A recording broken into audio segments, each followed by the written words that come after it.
খুলে যায় নাকি এইটা? ভাই দুই দিকে খুলে যাবে ইনশাআল্লাহ। দুই দিকে খুলে যাবে। এটা কি প্রেসার দিতে হয় নাকি ভাই? এটা কোনো ভাই এগুলা স্মুথ গেট, এই যে একদম স্মুথ। স্মুথলি খুলে যায়। এটা স্লাইডিং এবং ফোল্ডিং। এটা কি ফোল্ডিং হবে? হ্যাঁ ভাই, এটা ফোল্ডিং হবে। দেখি আমরা ফোল্ডিংটা কিরকম হয়। এটা কি খুবই সুন্দর। বাহ! এত বড় গেট কিন্তু জায়গাটা কতটুকু অল্প জায়গার মধ্যে এই জিনিসটা হয়ে যাচ্ছে। ভাই আপনারা কি কালার করেন ভাই? এত ম্যাট ম্যাট লাগছে এটা ভাই। এটা ডোকোপিন কালার ভাই। ডোকো পেইন্ট কালার। ডোকো কালার এবং এই ডোকো কালারটা কতদিন থাকবে স্থায়িত্ব? ভাই এরা 10 বছর থাকবে ইনশাআল্লাহ।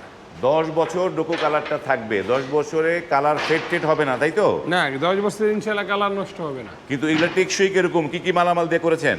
এটা ভাই 6 milli plate, 3 milli box, 5 milli U channel. 5 milli U channel, 6 milli হচ্ছে প্লেটটা দেয়া হয়েছে এবং 5 মিলি হচ্ছে এই বক্স। কত টাকা স্কয়ার ফিটে করেছেন ভাই? এটাও 1500 টাকা পার স্কোয়ার ফিট।